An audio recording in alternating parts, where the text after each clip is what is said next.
নমস্কার। আজকে যে ভিডিওটি আমি বানাবো এই ভিডিওতে একটি মজাদার বিষয় নিয়ে আমি আলোচনা করব।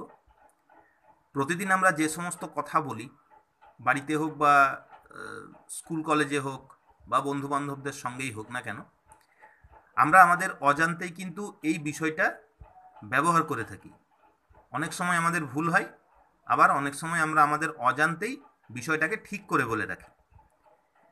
ক্যাপশন দেখে তোমরা বুঝতে পেরে গেছো যে কি বিষয় নিয়ে আলোচনা হতে যাচ্ছে। আলোচনার মূল বিষয় হচ্ছে এইটাই যে কি, কয় দীর্ঘই কি এবং কয়ে হ্রস্বই কি, এই দুটি কি এর ব্যবহার আমরা কোথায় করব এবং কিভাবে করব।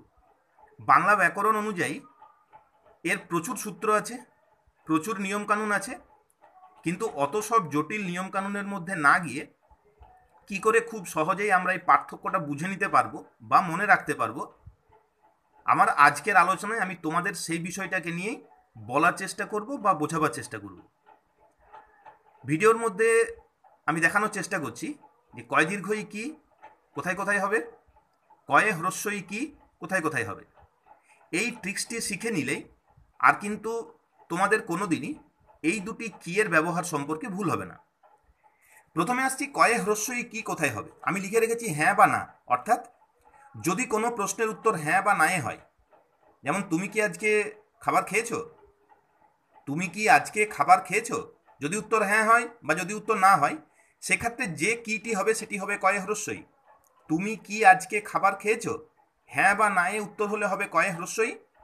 আর যদি কোনো প্রশ্নের উত্তর হ্যাঁ বা না এ হয়, হ্যাঁ বা না বাদ দিয়ে হয়, তাহলে কিন্তু সেই সমস্ত ক্ষেত্রে হবে কয়ে দীর্ঘই। যেমন তুমি আজকে কি খেয়েছো, তুমি কি আজকে খেয়েছো, তুমি আজকে কি খেয়েছো। দেখো দুটো ক্ষেত্রে কি এর উচ্চারণের দিক থেকে পার্থক্য লক্ষ্য করা যাচ্ছে। তুমি আজকে কি খেয়েছো, ভাত খেতে পারি, রুটি খেতে পারি, আর অন্যান্য জিনিস খেতে পারি, তো সেক্ষেত্রে কিন্তু কয় দীর্ঘই হবে। এবং তুমি কি আজকে খেয়েছো, যদি উত্তর সেখানে হ্যাঁ বা না হয়, তাহলে সেখানে কয় হ্রস্বই হবে। তাহলে বিষয়টি অত্যন্ত সহজ।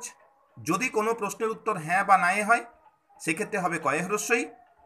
যদি কোনো প্রশ্নের উত্তর হ্যাঁ বা না বাদ দিয়ে অন্য যে কিছু হয়, সেক্ষেত্রে হবে কয় দীর্ঘই। তো এই ধরনের মজাদার ভিডিও পেতে চ্যানেলটি সাবস্ক্রাইব করে পাশে থাকা বেল আইকনটি টিপে দিও এবং চ্যানেলটির ভিডিওগুলি শেয়ার করে দিও, লাইক করে দিও, কমেন্ট করে দিও এবং নিজের নিজের বন্ধুবান্ধব ছাত্রছাত্রীদের মধ্যে এটি শেয়ার করে দিও।